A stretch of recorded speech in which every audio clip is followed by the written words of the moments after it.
Block 1 unit 2 dialectical methods in Upanishads. ഈ dialectical method എന്ന് വെച്ചാൽ എന്താണ്?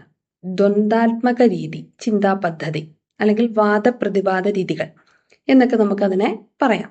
അതായത് രണ്ടോ അതിലധികമോ ആളുകൾ വ്യത്യസ്തമായ കാഴ്ചപ്പാടുകൾ വെച്ചുകൊണ്ട് യുക്തിപരമായ ചോദ്യങ്ങളിലൂടെയും ഉത്തരങ്ങളിലൂടെയും ഒരു വിഷയത്തിന്റെ ആഴങ്ങളിലേക്ക് പോകുന്ന രീതിയാണിത്. അവിടെ ചോദ്യോത്തരങ്ങൾ എന്ന് പറയുമ്പോൾ പരസ്പരം ചോദ്യോത്തരങ്ങൾ എന്ന് പറയുമ്പോൾ അത് മത്സരമല്ല ലക്ഷ്യം, പരമമായ സത്യം കണ്ടെത്തുകയാണ്. ഇതിനെയാണ് നമ്മൾ ഡയലക്റ്റിക്സ്, ദ്വന്ദ്വാത്മക ചിന്ത അല്ലെങ്കിൽ വാദപ്രതിവാദ രീതികൾ എന്നൊക്കെ പറയുന്നത്. അപ്പൊ ഇവിടെ നമ്മൾ ഉപനിഷത്തിലെ ഡയലക്റ്റിക് രീതികളെ കുറിച്ചിട്ടാണ് ഈ രണ്ടാമത്തെ യൂണിറ്റ് ചർച്ച ചെയ്യുന്നത്. ഇപ്പൊ പാഠഭാഗത്തെ ചർച്ച ഉപനിഷത്തുക്കൾ എങ്ങനെയാണ് യുക്തിയും ചോദ്യോത്തരങ്ങളും ഉപയോഗിച്ച് പരമമായ സത്യത്തെ, ബ്രഹ്മത്തെ കണ്ടെത്താൻ ശ്രമിക്കുന്നത് എന്നാണ്.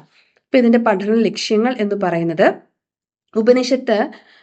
ഉപനിഷത്തിലെ ഡയലക്റ്റിക്സ് എന്നാൽ എന്താണ്, അതിന്റെ ഉദ്ദേശം എന്താണ്, അതുപോലെ ഗുരുശിഷ്യ ബന്ധം, ചോദ്യോത്തര ശൈലി എന്നിവ എങ്ങനെ ഇതിൽ പ്രയോഗിക്കുന്നു, പോരാത്തതിന് അനലോഗീസ്, ഉപമകൾ, നെഗേഷൻ, നിഷേധം, കോൺട്രാസ്റ്റ്, വൈരുദ്ധ്യങ്ങൾ എന്നിവ എങ്ങനെ ഈ സത്യം കണ്ടെത്താൻ ഉപയോഗിക്കുന്നു.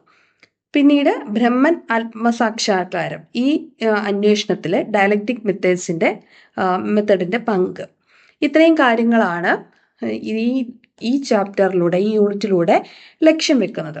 അതിന് നമുക്ക് വേണ്ട കുറച്ച് മുൻധാരണകളുണ്ടല്ലോ, പ്രീ റിക്വിസിറ്റ്സ്. അത് നമുക്കറിയാവുന്നത് തന്നെയാണ്.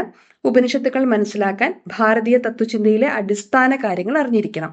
അപ്പൊ അതിനകത്ത് ആദ്യമായിട്ടുള്ളത് ഷഡ്ദർശനങ്ങളാണ്. 6 ദർശനങ്ങൾ നമ്മൾ പറയുന്ന നാസ്തിക ദർശനങ്ങൾ: ന്യായം, വൈശേഷികം, സാഖ്യം, യോഗം, പൂർവമീമാംസ, ഉത്തരമീമാംസ അല്ലെങ്കിൽ വേദാന്ത.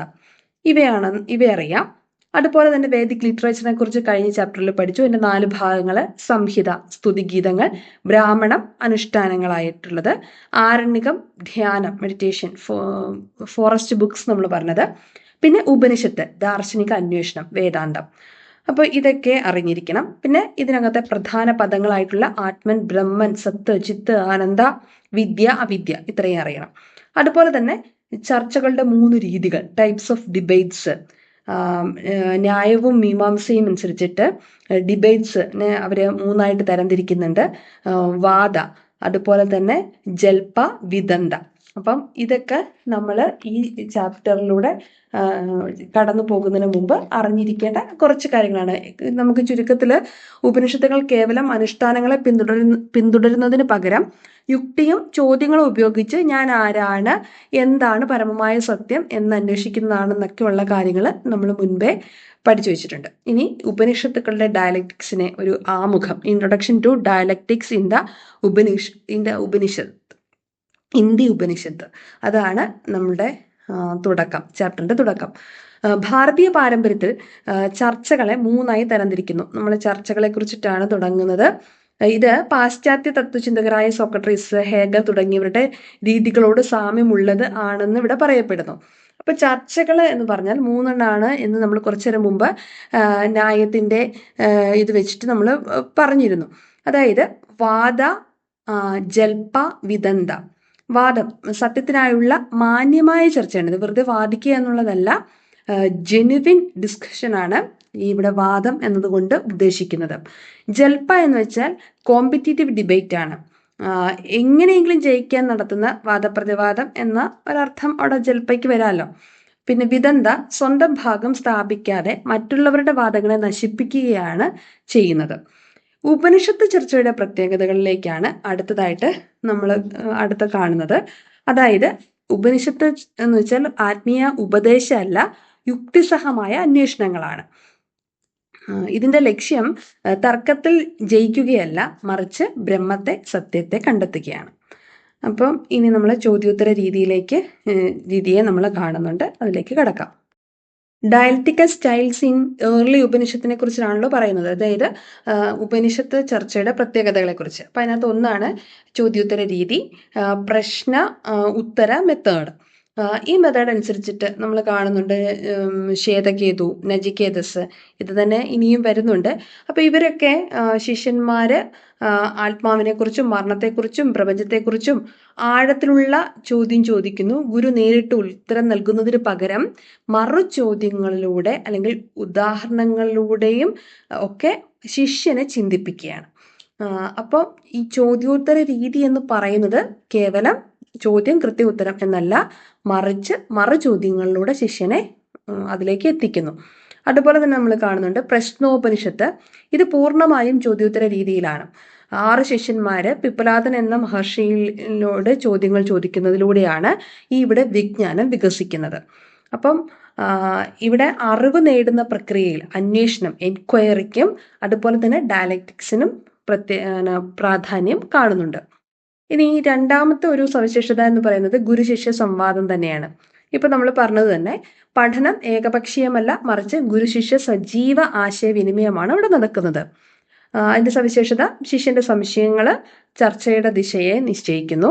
ശിഷ്യന്റെ അറിവിനും കഴിവിനും അനുസരിച്ചിട്ട് ഗുരു വിശദീകരണങ്ങൾ നടത്തുന്നു. ഇവിടെ കഠോപനിഷത്തിലെ നചികേതസ് മരണത്തിന്റെ ദേവതനായ യമധർമ്മരാജാവിനോട് ആത്മാവിനെ കുറിച്ച് നിരന്തരം ചോദ്യം ചോദിക്കൽ എന്നത് അറിവ് നേടുന്നതിലെ പ്രധാന പങ്കായിട്ട് നമ്മൾ കാണുന്നുണ്ട്. ഇനി അടുത്തതെന്ന് പറയുന്നത് use of analogies and metaphors in dialectics, ഉപമകളും രൂപകങ്ങളും. അവിടെ സങ്കീർണമായ തത്വചിന്തകളെ ലളിതമായി മനസ്സിലാക്കാൻ നിത്യജീവിതത്തിലെ ഉദാഹരണങ്ങൾ ഉപനിഷത്തുക്കൾ ഉപയോഗിക്കുന്നു. അപ്പം ഈ വലിയ സങ്കീർണതകളായിരിക്കും, പക്ഷെ അതിനെ നമ്മൾ എന്ത് ചെയ്യുന്നു, വളരെ ലളിതമാക്കി മനസ്സിലാക്കാൻ നിത്യജീവിതത്തിലെ ചില ഉദാഹരണങ്ങളൊക്കെ ഉപനിഷത്തുകൾ ഉപയോഗിക്കുന്നുണ്ട്. ഒരു എക്സാമ്പിൾ പറഞ്ഞാൽ പുഴകൾ സമുദ്രത്തിൽ ചെന്ന് ചേരുന്നുണ്ട് അല്ലെ, സമുദ്രം വലുതാണ്, ഈ പുഴകളെല്ലാം സമുദ്രത്തിലേക്ക് ചെന്ന് ഒന്നാകുന്നത് പോലെ നമ്മുടെ ഓരോ വ്യക്തികളും ബ്രഹ്മത്തിൽ ലയിക്കുന്നു എന്ന് ഉപനിഷത്ത് വിശദീകരിക്കുന്നു. അപ്പം ഇവിടെ കാണുന്നത് നമ്മൾ എന്താണ്, ഉപമകളും മെറ്റഫേഴ്സും ഉപയോഗിക്കുന്നത് എന്തിനാണ്, ഈ സങ്കീർണമായ തത്വത്തെ ലളിതമാക്കാൻ വേണ്ടിയിട്ടാണ്. മറ്റൊരു ഉദാഹരണം പറഞ്ഞാൽ ചാന്തോക്യ ഉപനിഷത്തില് ഉപ്പുവെള്ളത്തിന്റെ ഉദാഹരണം നൽകുന്നുണ്ട്.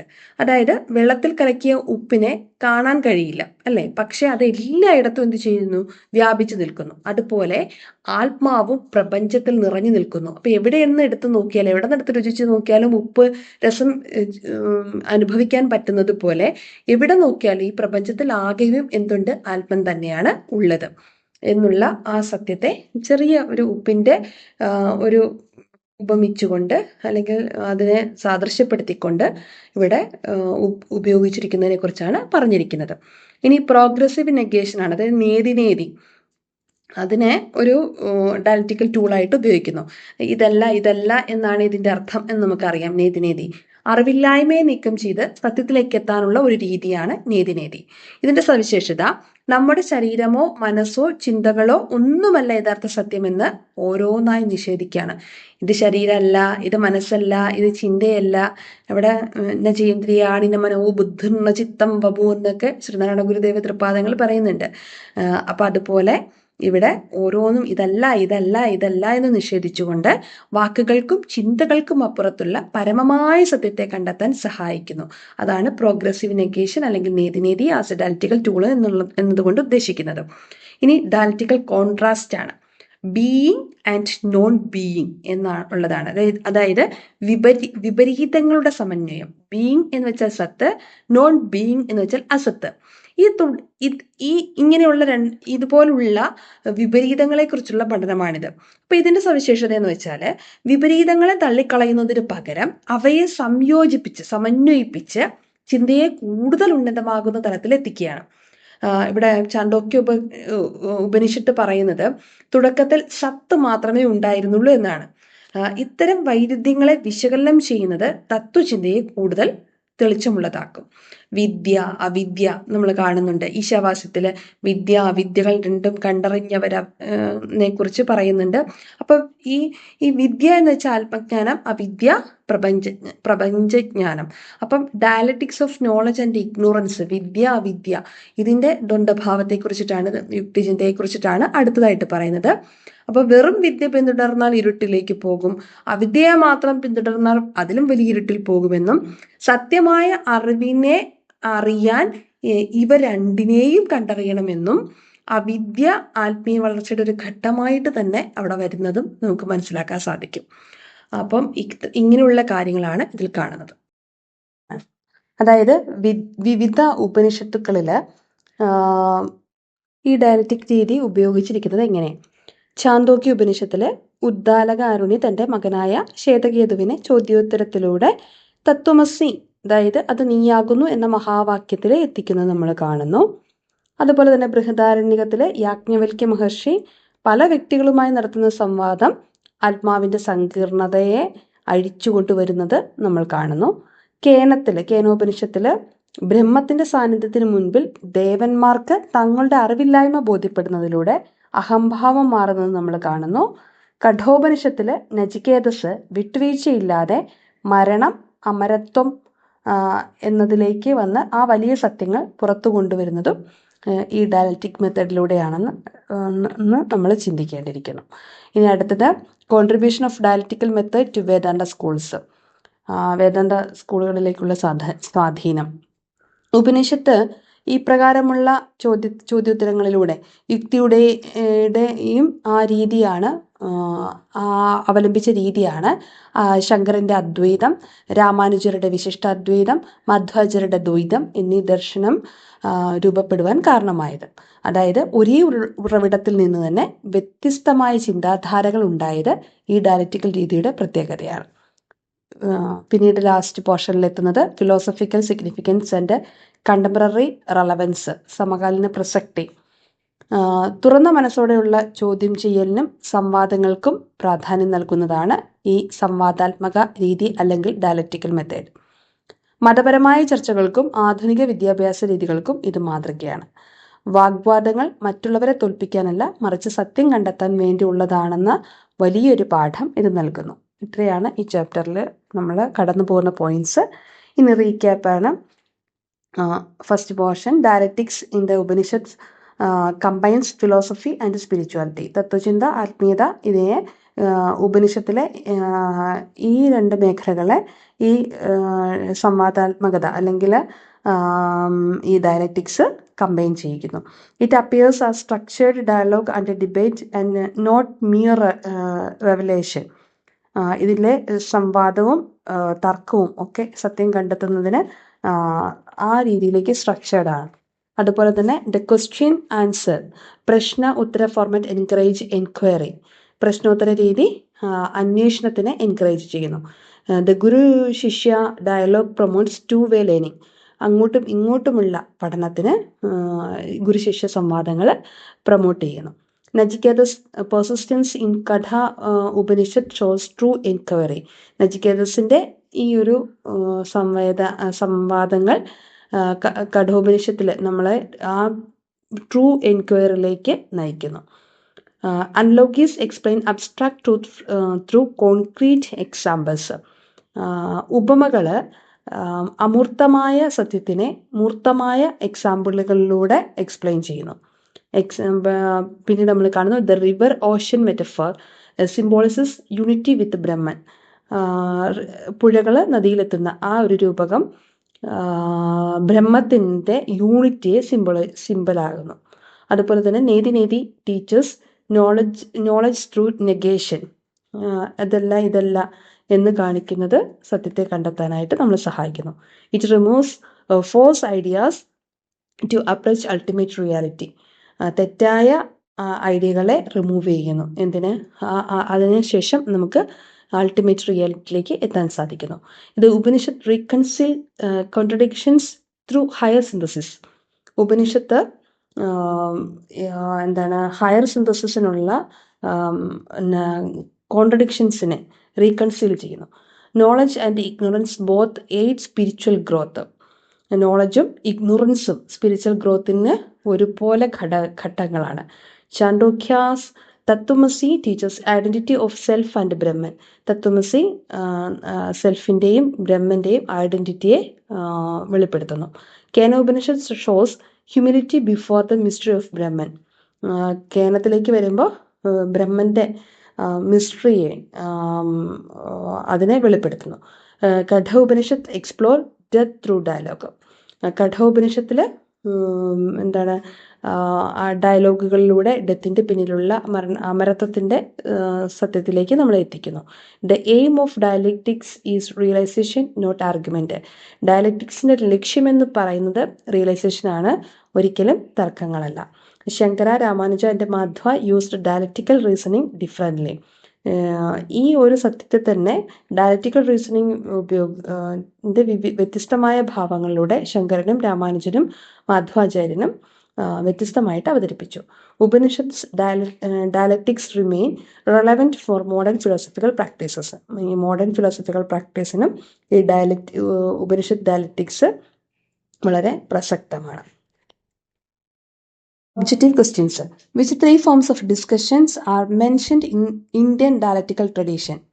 ഇന്ത്യൻ ഡയലക്റ്റിക്കൽ ട്രഡീഷനിലെ 3 ഫോംസ് ഓഫ് ഡിസ്കഷൻ എന്ന് പറയുന്നത് വാദ, ജൽപ, വിദാന്ത. Who are the main interlocutors of Yajnavalkya in the Brihadaranyaka Upanishads? യാജ്ഞവൽക്യത്തിന് ബൃഹദാരണ്യക ഉപനിഷത്തിലെ യാജ്ഞവൽക്യനിലേക്ക് വാദഗതികളുമായിട്ട് നിൽക്കുന്നവരാരൊക്കെയാണ്? Gargi, Maitri. Who questions Yama about the death and immortality in the Kathopanishad? കഠോപനിഷത്തില് യമനോട് ഡെത്തിനെ കുറിച്ചും ഇമ്മോർട്ടാലിറ്റിയെ കുറിച്ചും ചോദിക്കുന്നത് ആരാണ്? അത് നചികേതസ് ആണ്. What is the function of analogies in Upanishad dialectics? Upanishad ഡയലക്റ്റിക്സില് ഉപമകളുടെ ഫങ്ഷൻ എന്താണ്? അത് ക്ലാരിഫിക്കേഷൻസ് നൽകുന്നു, അതാണ് അതിൻ്റെ പ്രാധാന്യം. Then which metaphor in the Chandogya Upanishad illustrate the unity of self and Brahman? സെൽഫിനെയും ബ്രഹ്മനെയും അതിൻ്റെ യൂണിറ്റിയെ കാണിക്കാൻ ചാന്തോക്യ ഉപനിഷത്ത് ഉപയോഗിച്ചിരിക്കുന്ന മെറ്റഫർ ഏതാണ്? അതാണ് പുഴ, നദി, സോൾട്ട് ഇൻ ദ വാട്ടർ. ഉപ്പ്, എല്ലായിടത്തും ഉപ്പ് രസമുള്ളത് എങ്ങനെയാണ് എന്നുള്ളത് കാണിക്കുന്നത്. അതുപോലെ തന്നെ വാട്ട് ഡസ് ദ എക്സ്പ്രഷൻ നേതി നേതി മീൻ? എന്താണ് നേതി നേതി എന്തുകൊണ്ട് അർത്ഥമാക്കുന്നത്? നോട്ട് ദിസ്, ഇതല്ല, ഇതല്ല. വാട്ട് ഡു ദ ടേംസ് സത് ആൻഡ് അസത് റെപ്രസെൻസ്? സത്തിനെയും അസത്തിനെയും റെപ്രസെന്റ് ചെയ്യുന്നത് എന്താണ്? ബീയിങ്ങും നോൺ ബീയിങ്ങും. ബീയിങ് സത്ത്, നോൺ ബീയിങ് അസത്ത്. In which Upanishad is dialectic of വിദ്യ ആൻഡ് അവിദ്യ ഫൗണ്ട്? എവിടെയാണ് വിദ്യാവിദ്യകൾ വരുന്നത്? അത് ഈശാവാസ്യത്തിലാണ്. അതുപോലെ തന്നെ how does the Chandogya Upanishad express the idea തത്വമസി? എങ്ങനെയാണ് തത്വമസിയെ ചണ്ഡോക്യ ഉപനിഷത്ത് എക്സ്പ്രസ് ചെയ്യുന്നത്? Identity of self and Brahman, അത് നീ തന്നെയാകുന്നു. What is the goal of dialectical enquiry in the Upanishads? ഉപനിഷത്സിലെ ഡയലക്റ്റിക്കൽ എൻക്വയറിയുടെ ലക്ഷ്യം എന്താണ്? അത് സെൽഫ് റിയലൈസേഷൻ തന്നെയാണ്. Then which are the major Vedanta schools that inherited the dialectical approach from the Upanishads? ഈ ഡയലക്റ്റിക്കൽ മെത്തേഡ്സിനെ അപ്രോച്ച് ചെയ്തത് വഴി മേജർ വേദാന്ത സ്കൂൾസ് ഏതൊക്കെയാണ്? അദ്വൈത, Vishishta Advaita, Dvaita. What is the contemporary relevance of Upanishad dialectics? ഈ കാലിക പ്രസക്തി എന്താണ്? ഉപനിഷത്ത് ഡയലക്റ്റിക്സിന്റെ കാലിക പ്രസക്തി അത് സ്പിരിച്വൽ യൂണിറ്റിയാണ്. ഇത്രയാണ് ഇതിൻ്റെ 1 വേർഡ് ക്വസ്റ്റ്യൻസ് ഇവിടെ നൽകിയിരിക്കുന്നത്. അപ്പോൾ ഇത് വെച്ചിട്ടുള്ള പിന്നെ നമുക്ക് വേറെ കൂടുതൽ ക്വസ്റ്റ്യൻസിലേക്ക് പോകാനൊക്കെ ആയിട്ട് സാധിക്കും. ഡയലക്റ്റിക്സിനെ എക്സ്പ്ലെയിൻ ചെയ്യാൻ പറ്റും western and Indian philosophical tradition വെച്ചിട്ട്. അതുപോലെ തന്നെ describe the dialectical styles used in the early Upanishads such as the Brihadaranyaka and Chandogya. Explain the role of question answers and guru ശിഷ്യ dialogues method in the Upanishad approach to knowledge. ഇപ്രകാരമുള്ള ക്വസ്റ്റ്യൻസും നമുക്ക് കൂടുതൽ try ചെയ്യാവുന്നതാണ്. Thank U.